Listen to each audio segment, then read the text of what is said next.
kapiksi. Pero on the positive side, sabi ko nga sa inyo guys, abundance, blessing, ayan talaga, no, tugman-tugma. Napakaliwanag, grabe, sobra. Di ba guys, simula pa lang ng ating pagbasa, talaga nakita na natin yung abundance, and ito, di ba, sabi paparating nga in the near future, no? So sabi ko naman sa inyo guys, i-mind nyo na yan sa comment section, i-claim nyo na, wag nyo nang hayaan na makalampas itong abundance na to.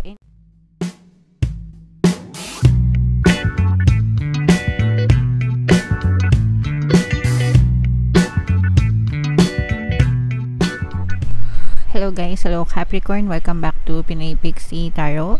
Ang pamagat ng ating episode for tonight is monthly tarot para ngayong March 2024 para sa Capricorn, Sun, Moon, Rising, Sign, and Venus.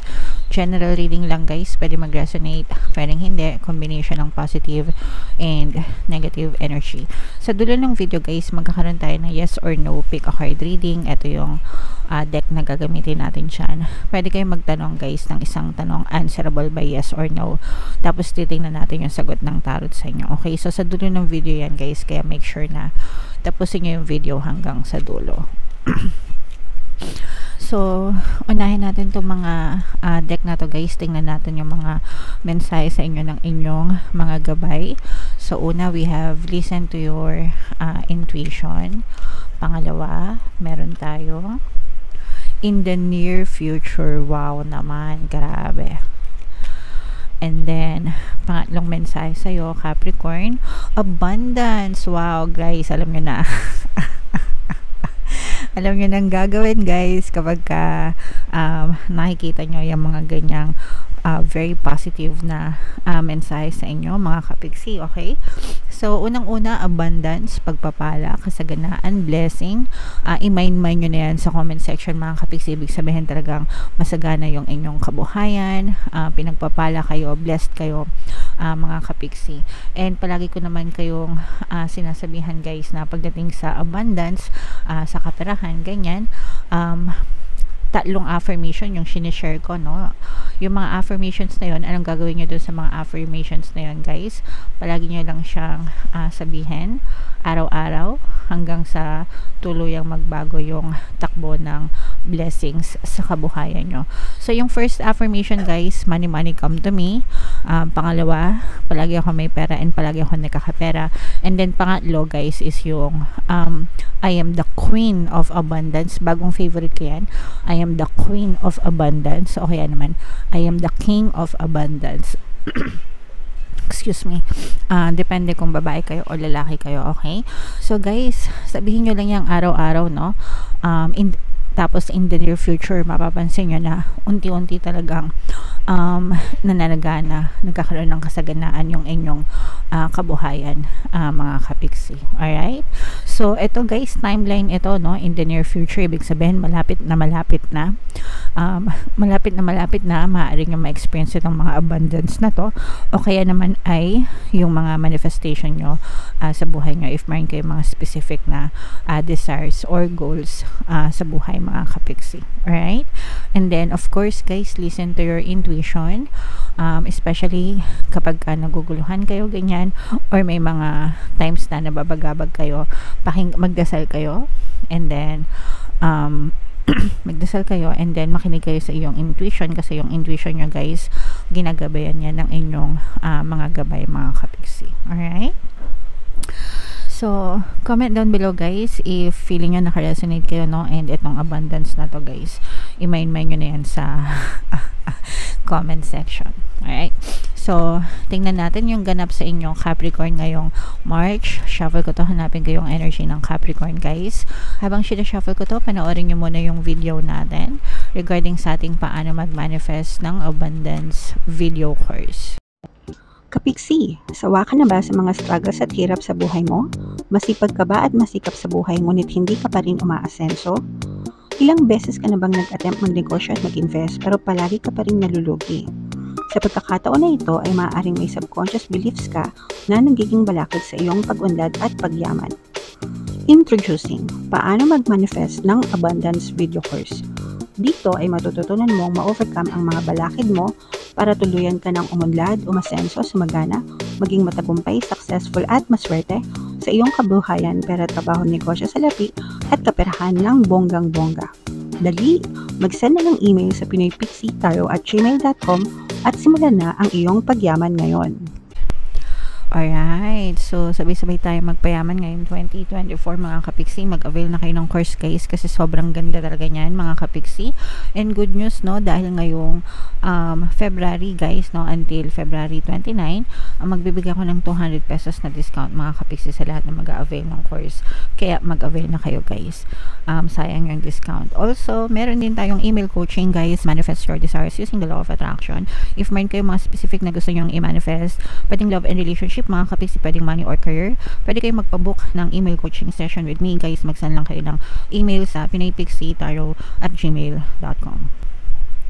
Alright, so grabe, sobrang ganda nito guys. Capricorn, kayo ay na-represent ng Queen of Pens sa ating spread. So, ito yung combination guys ng positive and negative energy. Unahin natin yung negative energy. For some of you guys, parang feeling ko alone kayo or you feel alone.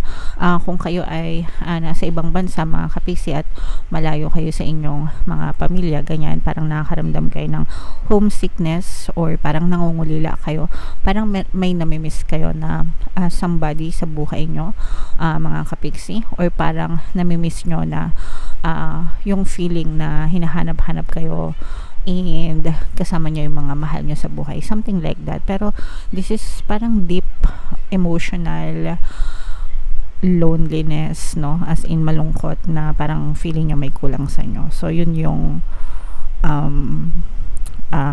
negative na nakikita natin, no. Pero itong negative na to, may mga emotional pain kayo guys. So sa mga kapiksi natin na naka-resonate, no, if ever man na may mga emotional pain kayo guys, pwede nyo pakinggan yung ating Ho'oponopono Subliminal and yung ating self-love subliminal guys dito sa ating channel. Super effective nun guys, marami na tayong natulungan, kaya pakinggan nyo para makatulong sa inyo. Pero yun yung nakikita natin sa negative side mga kapiksi. Pero on the positive side, sabi ko nga sa inyo guys, abundance, blessing, ayan talaga, no, tugman-tugma. Napakaliwanag, grabe, sobra. Diba guys, simula pa lang ng ating pagbasa, talaga nakita na natin yung abundance, and ito diba sabi paparating nga in the near future, no. So sabi ko naman sa inyo guys, i-mind nyo na yan sa comment section, i-claim nyo na, wag nyo nang hayaan na makalampas itong abundance na to. And yung iba sa inyo guys, parang meron kayong pagdidesisyonan pagdating sa kaperahan or sa negosyo mga kapiksi, ganyan, something na pwedeng magdala sa inyo nitong mga abundance na pagpapala na to. So parang meron kayong pinag-iisipan mga kapiksi. Pero kapag nakapag-desisyon kayo ng tama, kasi yung iba sa inyo parang nandun kayo sa stage na medyo undecided pa kayo, hindi nyo alam kung A or B ba yung pipiliin nyo, ganyan.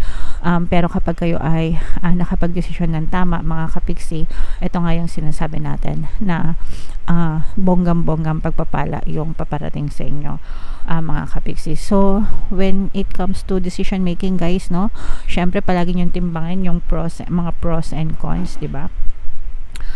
And palagi nyo lang sasabihin guys, everything is always working out in my favor. Okay, comment nyo na rin sa baba guys, everything is always working out in my favor, para kahit ano pa yung decision na mapili nyo, talagang palagi maging favorable yung result sa inyo. Okay, for some of you guys, talaga nakikita natin na punong-puno kayo ng kaligayahan, masaya kayo, malungkot na masaya, no. Malungkot kayo because yun nga yung sinasabi ko sa inyo na parang merong feeling of sadness, parang may namimiss kasi kayo, pero at the same time masaya naman kayo dahil dun sa ibang aspeto ng buhay nyo, like yung mga kasaganaan, yung mga pangarap nyo, parang unti-unti nyo nang nakikita na natutupad o kaya nagkakaroon ng manifestation yung mga desire nyo. Yun naman yung nagpapasaya sa inyo, nagpapagaan ng buhay nyo. Kumbaga parang nililibang nyo yung sarili nyo or dinadivert nyo yung attention nyo dun sa mga bagay na yon para hindi kayo masyadong malungkot.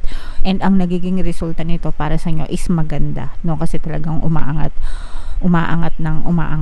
ng bongga yung inyong kabuhayan mga kapiksi. Alright, so tingnan pa natin. Ayan, no, so yung iba sa inyo guys, feeling ko magsisimula kayo ng bagong negosyo. So sa mga kapiksi natin na may balak magtayo ng negosyo ngayong March, i-push nyo yan guys, wag kayong matakot. Yung iba sa inyo guys, parang feeling ko kaya kayo medyo undecided pa kasi parang kulang pa yung mga puhunan nyo, no? Comment down below guys if naka-resonate kayo, kasi baka mamaya let's say for example gusto mo magtayo ng sari-sari store, ganyan, kaya lang kulang pa yung pampuhunan mo. Huwag kayong mag-alala kasi may mga taong tutulong sa inyo or pwede nyong malapitan, ganyan, na pwedeng magpaluwal ng puhunan sa inyo para masimulan nyo yung negosyo na gusto nyong simulan. Hindi nyo naman kailangan magsimula ng engrande mga kapiksi, no? Kahit magsimula kayo sa maliit lang, di ba? Ang importante may masimulan kayo, and then paikot-ikutin nyo na lang yung puhunan, di ba? Hanggang sa mapalaki nyo yung business na gusto nyo mga kapiksi. Alright? Pero magsisimula kayo guys, don't worry, matatayo nyo rin yung mga negosyo na gusto nyo mga kapiksi. Okay? So very nice, super positive Capricorn ng reading para sa inyo ngayong March, no? Grabe, 3 months pa lang ng 2024 pero umaarangkada na yung inyong kabuhayan guys. So ito na yung ating yes or no pick a card reading. Shuffle ko lang guys. Habang sinashuffle ko to, isipin nyo yung tanong sa isip nyo, isang tanong answerable by yes or no, yung gusto nyong malaman for March. Habang sinashuffle ko to guys, remind ko lang kayo na meron tayong membership program dito sa ating YouTube channel. Sa lahat ng gustong mag-join, i-click nyo lang yung link, yung join button dito sa video na to. O kaya yung link guys, ilalagay natin dito sa taas para maka-join kayo. Once member na kayo guys, magkakaroon kayo ng access sa mga exclusive videos ko regarding manifestation using the power of your subconscious mind and law of attraction mga kapiksi. Alright, so hinga ng malalim guys, tapos isipin nyo yung tanong sa isip nyo, and then pili kayo ng isang card. Card 1, card 2, card 3. Kung card 1 ang napili nyo, ang sagot sa tanong nyo ay yes. Kung card 2 ang napili nyo, ang sagot sa tanong nyo ay yes. And kung card 3 naman ang napili nyo, ang sagot sa tanong nyo ay yes. Alright? So, congratulations Capricorn, kasi puro yes naman yung lumabas sa inyo mga kapiksi. Very positive. Okay? Alright. So, yeah. Yan ang iyong reading Capricorn. Comment down below guys if feeling nyo naka-resonate kayo. Ito yung ating mga pampaswerte subliminal guys. Pakinggan nyo na para maging maswerte talaga kayo ngayon 2024. And ito naman yung ating success stories ng paano mag-manifest ng abundance video course. Click here to subscribe guys, and click here to join our membership program. Thank you for liking, sharing, and subscribing. See you again next time. I love you all guys. Have a nice day. Bye bye.